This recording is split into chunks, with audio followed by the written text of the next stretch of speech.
This is At the Public Library, the video source for news and information about the San Francisco Public Library system. This month's show features summer reading fun and more outrageous activities and events. All this and more coming up on At the Public Library.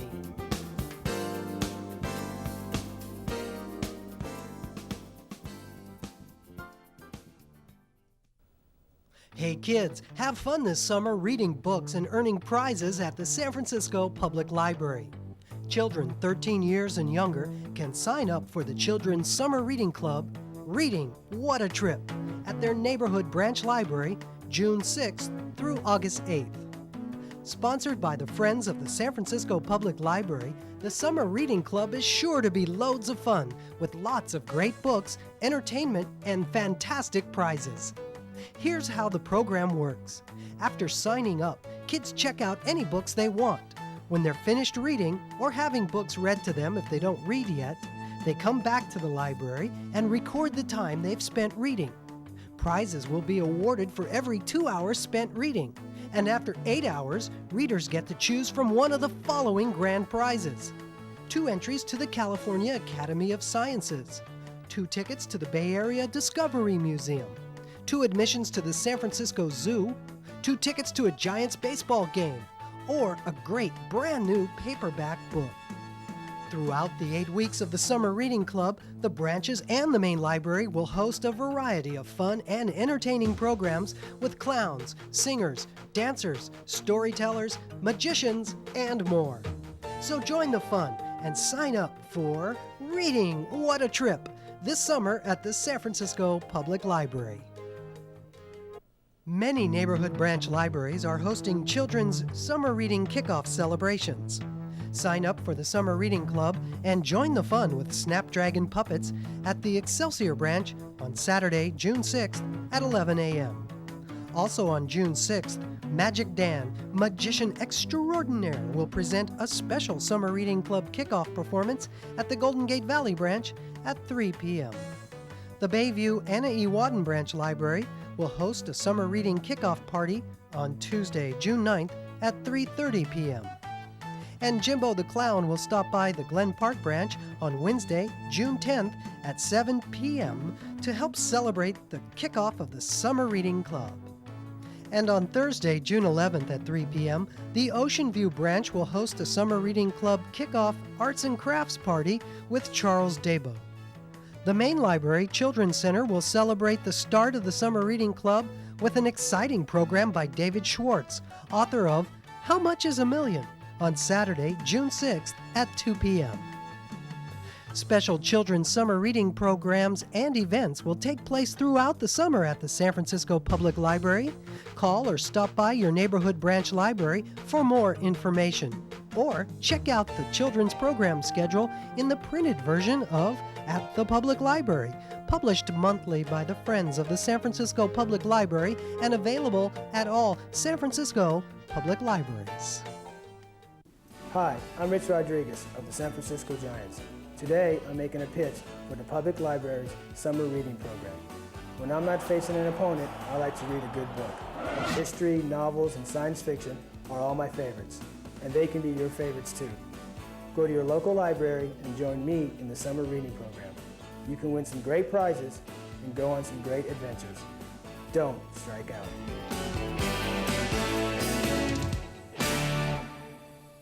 San Francisco Giants pitcher Rich Rodriguez will join in on the Summer Reading Club fun with a visit to the main library's Fisher Children's Center on Tuesday, June 16th at 1:30 p.m. Children are invited to come and meet Rich Rodriguez as he reads stories and talks about his favorite subject, baseball.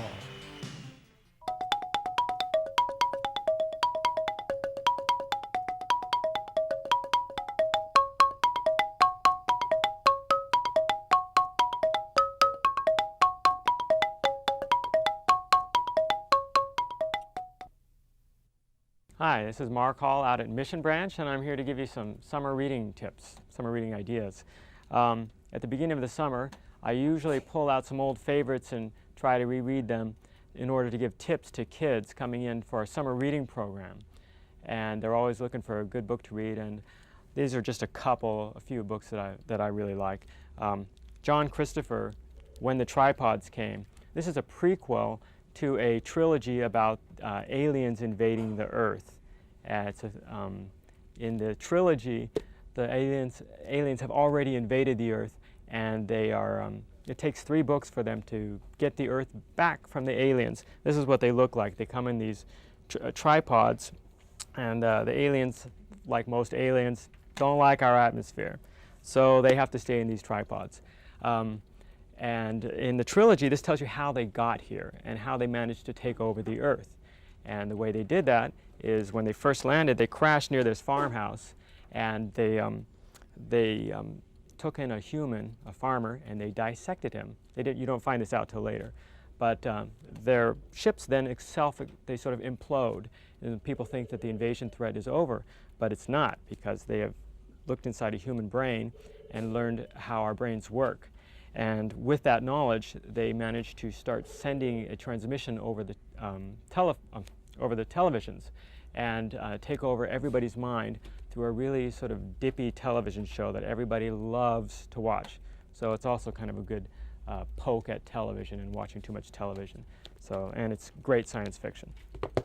I like the combination of horror and humor. I think it's a great combination. And this book, 7 Spiders Spinning, by Gregory Maguire, he also wrote 6 Haunted Hairdos. So he does sort of this funny, he does really funny books. And this one is about 7 Siberian snow spiders that were found in some ice from the Ice Age. They had been born, but they were immediately frozen because the Ice Age started that day, actually, it says. It happened that fast. And they're discovered, and they're on their way to a lab to be dissected or whatever, to be studied at Harvard, and they fall off of the truck that they're on, and the ice starts to melt, and there's 7 girls around a campfire, and they're attracted to the warmth of it. The ice melts, and the 7 spiders imprint on each of the 7 girls, like any young animal, or a lot of young animals imprint on their mothers. So they fall in love with these girls and follow them around. And by the way, they're also poisonous. So, and by the way, they also start to get very angry at some point, I think, because one of their sisters is kidnapped. One of the spiders is kidnapped. They're very smart too. And so so once the spiders start getting mad, it gets really funny. It's kind of scary and funny. And it takes place around Halloween. There's a Halloween pageant. So you can imagine how that might work into that. I'm also working on a Hispanic Latino interest list with several other librarians to hand out, and this is one of the books that I was reading for that, Golden Tales, Myths, Legends, and Folktales from Latin America. It takes a lot of traditional tales from the Indian tradition and Hispanic tradition and retells them, and it has great, really beautiful, a lot of really beautiful illustrations. It's very nicely illustrated. So those are some children's books. I am a children's librarian, but I also do read adult fiction, and I love travel fiction. This is one that I'm just starting, The Lost Continent by Bill Bryson, Travels in Small Town America. I just finished one by him called Neither Here Nor There, and it's his tongue-in-cheek travels through Europe. He takes very mundane things about traveling, trains and checking into hotels and the people he meets in shops, and he exaggerates and embellishes, and he doesn't try at all to be deep or tell you about the history or anything, but he just has a lot of fun. And he leaves you laughing out loud. I spent a lot of time on BART trips laughing out loud and getting lots of strange looks from people, wondering if I was crazy or something. So The Lost Continent is the next one that I'm reading by him. Also, I'm going to be going to Spain this summer, and so I'm reading lots of travel books, travel guides, history. And The Buried Mirror is another thing I'm reading by Carlos Fuentes, and he writes very erudite histories, and this is a history of the relationship between Spain and Hispanic America, and he has several chapters he sort of interweaves everything about Spain, the art, the politics, the literature, everything. So it's really good good history, and it's a really good background. So if you're doing any traveling, you might want to read something like this, or some sort of travel history. So those are just a few ideas. If you ask any librarian, they'll be able to give you lots more tips. So have fun reading this summer. Books, check 'em out. Books, check 'em out. Pick up a book. You got a fantasy, imagination can take you to where you want to be. Are you curious? How can you find out? Books, check 'em out. Books, check 'em out. Read about stars and cars, play electric guitars, or cops that work hard, patrolling the boulevard, the heavyweight champ and his craziest bout. Books, check 'em out. Books, check 'em out. At your library. SF Files. The truth is in here. The extraordinary San Francisco Public Library Teen Summer Reading Program for high school-age teens runs from June 6th through July 18th. This year's Teen Summer Reading Program combines reading and a list of suggested activities, all geared to make your summer extra fun. Some of the suggested activities include a visit to the X-Files website, trek up to Twin Peaks, and report on your observations. Name 3 movies with UFOs or other unexplained phenomena. Exciting prizes of movie passes, music store gift certificates, and books will be awarded as teens complete the activities and read their books of choice. And those who read 6 books and complete 6 activities become eligible for a chance at some great raffle prizes to be given away at the Teen Summer Reading Grand Finale in the main library's Corrette Auditorium on Friday, July 24th at 2 p.m. The grand raffle prizes include a behind-the-scenes visit to a Giants game and to the radio station Wild 94.9. and the First Cut KRON teen TV show, and many more great prizes. SF Files is being sponsored by Teen Services at the San Francisco Public Library and the Friends of the San Francisco Public Library. High school-aged teens may sign up for the SF Files Teen Summer Reading Program at the following branch libraries: the main library's Teen Center, the Bayview Anna E. Wadden Branch Library, the Bernal Heights Branch, the Chinatown Branch, the Glen Park Branch, the Ingleside Branch, the Potrero Branch Library, Portola Branch, Sunset, Visitation Valley, and the Children's Bookmobile will be expecting you.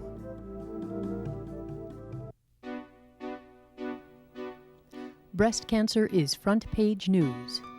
It is the leading cause of death in American women ages 35 to 54.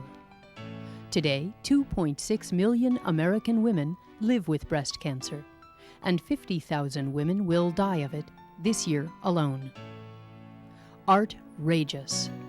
The Art and Outrage of Breast Cancer, an exhibition of mixed media art and writing by women who have breast cancer, is now being presented in the main library's Duet Gallery through June 14th.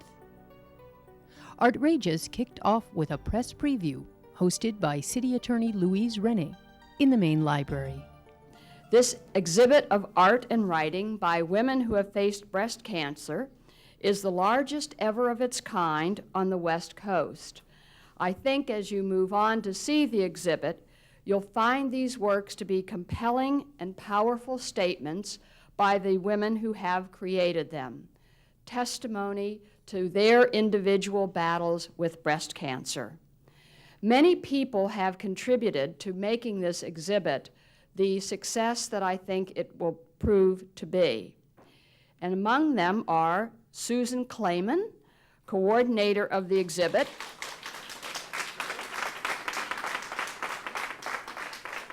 and representatives of the 3 organizations that collaborated on this effort: Andrea Martin of the Breast Cancer Fund, Cynthia LeBlanc with the American Cancer Society, and Sally Coates of the Susan G. Komen Breast Cancer Foundation. We have not only the exhibit here, we have 5 other satellite exhibits around the Bay. We have 7 weeks of educational programming. We think this is going to be a very important time for breast cancer the next 7 weeks. You will hear lots about that. More than 30 events are being held in conjunction with the Artrageous exhibit. For a complete listing of Artrageous programs and locations, pick up an Artrageous calendar of events. The events taking place at the library during June include June 2nd at 6 p.m., a program on lymphedema and breast cancer, held in the main library's Corrette Auditorium. On June 4th at 6 p.m., the Marin Breast Cancer Watch hosts the presentation of the film Rachel's Daughters, directed by Academy Award-winning filmmakers Ali Light and Irving Saraf, and produced by Nancy Evans, in the Corrette Auditorium. On June 9th at 1 p.m., the Network for Seniors and the Older Women's League of San Francisco facilitate a discussion focusing on the needs of women with breast cancer in the Bayview Hunters Point area and their families. The presentation takes place in the Corrette Auditorium. On June 9th from 9:30 a.m. to 3:30 p.m. in the Corrette Auditorium, the Breast Cancer Fund hosts a Bay Area conference to address cutting-edge issues in cancer treatment. And on June 12th at 1 p.m., the San Francisco Department of Public Health Breast and Cervical Cancer Services presents a discussion of the therapeutic effects of art and healing, and the use of complementary therapies in the treatment of cancer and other diseases. Every woman is at risk for breast cancer. Everyone is affected by the disease. Artrageous presents these powerful works of creative expression to provide spiritual fuel for all of us. It was August 16th, 1977. It was the day Elvis Presley died. A part of me died too that day. It was the day I was told I had breast cancer. Looking back at me in the mirror was this bald, one-breasted woman. I had to get used to this strange new head and body, so I put it on paper. It is easier to look at the picture, which is once removed from the reality. The earrings are important because they were favorites in the years before the cancer. They function as the familiars in the piece. I started the waiting not long before I was diagnosed with breast cancer, taking on both a new medium, sculpture, and a new theme, pregnant women. As I went through treatment, I realized how much worse it would be if I were still looking forward to having children. I dedicated the piece to all the brave women who, after having had breast cancer, still want to brave the dangers of pregnancy and enjoy the rewards of motherhood. I met Phyllis shortly after her diagnosis of breast cancer in 1993. Her sense of humor was evident even in those first dark moments. "I better slow down," she said, laughing through her tears. "No judge is going to believe breast cancer as my excuse for getting 3 traffic summons in one day." Phyllis had rows and rows of cornrows surrounding her beautiful face. When she began chemotherapy, they started to fall out until she could no longer tolerate it. She called me just after her trip to a barber shop, where she told the barber to shave it all off. As she was leaving the shop, a man passed on the street and said, "Hey, sister, I like your hair." This collage was created so I would never forget the experiences of chemotherapy. To commemorate the loss of my hair, I used it in my art. To remember my fear, I added the cut-up sentences of my pathology reports. To remember several surgeries, I cut latex gloves and surgical gowns into strips. And to remember the gift of friendship, I glued all these pieces onto handmade paper a friend had given me. These objects are forever part of the fabric of my life, reminding me of the threat of metastatic cancer. But they are also a symbol of my creativity, my inner strength, and my power to transform. Facing breast cancer, Jonna becomes a birch tree is a sculpture that reflects my sorrow after my friend Jonna Albee died. When we began working together with her face mask, it was a symbol of hope and prayer for recovery. As the cancer progressed through her body, I felt compelled to create a testimony to Jonna's vitality, strength, and love, while also acknowledging the enormous amount of pain she was enduring. The two-sided mask in the sculpture reflects this duality. The shards of broken mirror covering her breast are a metaphor for all the shattered lives. As I watch Jonna's daughter, Ariana, become tall and graceful, I like to think of Jonna as a lovely birch tree, a spirit tree, smiling and growing along with us. Attending a Japanese brush painting class a few days after I finished chemotherapy, I sat quietly in meditation. Breathing in and breathing out, big brush in hand, exhaling, I put down a huge black ink circle on white paper. It looked like the full moon of a healthy breast. I completed it with a nipple. This image inspired me to go back to the studio, ink a printing plate, dip the brush in paint thinner, and take out a white breast circle, then make a single line, the line of a scar. The resulting monotype became an obituary. With these simple shapes, I mourn all of our lost body parts. This series of photographs strings together my journey through breast cancer. When I had a suspicious mammogram in June 1992, life changed forever. I stopped being neatly wound and started fraying at the edges. As breast cancer was confirmed and treatments began, I was unraveling. Part of my journey of healing has been to do the things that are important to me now instead of someday. So I began to shoot the black and white photographs I had always planned to take. Life has taken on a new shape with different priorities, and I am rewound. All of my somedays are today. The main library's Artrageous exhibit also includes a section devoted to sharing resources and information. For more information about breast cancer, call the Breast Cancer Fund, 800-487-0492. The American Cancer Society, 800-227-2345. The Susan G. Komen Breast Cancer Foundation, 800-462-9273.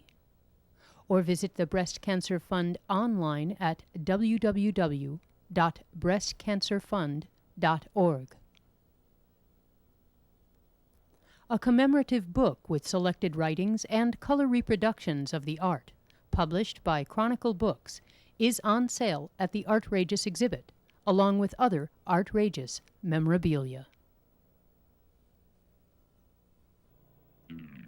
Our quick tour of exhibits at the Public Library this month begins on the 6th floor of the main library with a stop at the Skylight Gallery for a look at Human Rights and the Drug War, the human face of America's war at home.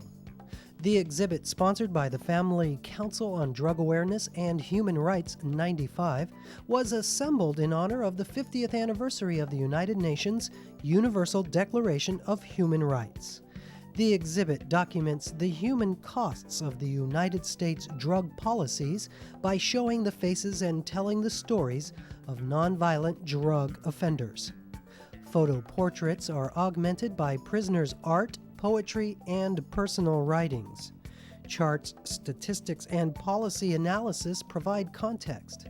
Legal and moral issues surrounding current drug laws are examined in relationship with the Universal Declaration of Human Rights and the United States Bill of Rights.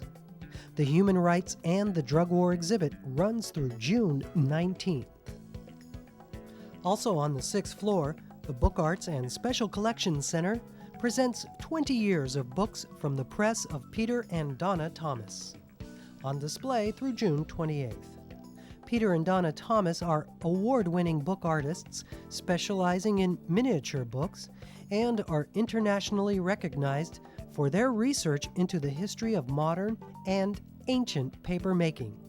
The exhibit presents a range of examples of the Thomases' fine work. Moving on to the African American Center on the main library's third floor for a look at the exhibit The Great Throne of Akhenaten and the drawings of Reggie Jones. The drawings depict the reign of Akhenaten, pharaoh of Egypt from 1367 through 1350 BC. Married to Queen Nefertiti, Akhenaten was a religious reformer devoted to the monotheistic worship of Aten, the sun god. The Great Throne of Akhenaten exhibit will be on display through the end of June. The Larkin Street Bridge on the second floor of the main library is the site for San Francisco 2000, an exhibit that presents the major architectural and planning projects that will dramatically affect the future of San Francisco. Sponsored by the Bureau of Architecture and the American Institute of Architects, the exhibit will be up through June 26th. Outside the Fisher Children's Center on the second floor for a peek at puppets and memorabilia from the estate of puppeteer and poet Tommy Roberts. For close to 30 years, Tommy Roberts was a resident of the Tenderloin, where he entertained people on the streets, in hospitals, and in soup kitchens with impromptu shows that celebrated peace, friendship, social justice, and the joys of a good book. The exhibit of Tommy Roberts' puppets will be on display through the end of the month. And our final stop on this tour of library exhibitions brings us back to the sixth floor of the main library for a look at the Shaping San Francisco Multimedia Kiosk, which will be on display through July 31st. Chris Carlsson, the Shaping San Francisco producer, stopped by the main recently to tell us more about this unique project. Shaping San Francisco is an interactive multimedia excavation of the lost history of San Francisco presented on a personal computer. And the way we've done this is we've worked on it for about 3.5 years, and we're trying to tell all the lost stories of San Francisco's history so that we can somehow get back in touch with how the world got to be the way it is today, especially this city, since this is what we focused on. So Shaping San Francisco gives you coverage over 22 different neighborhoods and 18 different subjects, and that's where we are today. This is the very first edition, and we hope that Shaping San Francisco will grow and grow, and that you people out in San Francisco who are interested in contributing your own stories will seek us out and give us your stories, and this thing can keep getting bigger and better and more realistic and more accurate portrayal of the city's history. And what it consists of is a series of digital files. There are photographs, there are animations, there are videos, there are sounds, 2 kinds of sound, and a great deal of text. And this has all been knit together by a software package that we bought and used to do it. And it's taken us about 12,000 hours of work to put all these things together into the over 1,000 screens that you see when you cruise around inside of Shaping San Francisco. Well, there's a small group of us that did a large percentage of the work, and only about 4 or 5 of us that did a very large percentage of the work, but we've benefited from the contributions of over 300 people and a number of our local community groups and historical societies, and including the public library, which has been extremely helpful, making available an amazing photographic collection right around the corner over there on the other part of the 6th floor in the history room. On June 24th, Wednesday, from 6 to 7:45, I'll be here at the library demonstrating Shaping San Francisco on a large screen. So if you feel uncomfortable with computers or you're just curious to check it out, you can come and have a close-up look and an intimate tour through the program that I will provide. And then I'm going to break away from just doing a demonstration and actually give you some idea of how we did it and show some of the hands-on techniques of doing multimedia, so you can get a brief introduction to the process as well. Join Chris Carlsson in the Latino Hispanic Community Meeting Room in the main library on Wednesday, June 24th at 6 p.m. for his behind-the-scenes look at the nuts and bolts of creating the Shaping San Francisco Multimedia Project. And that's all for now on At the Public Library. Join us next time, and until then, happy reading.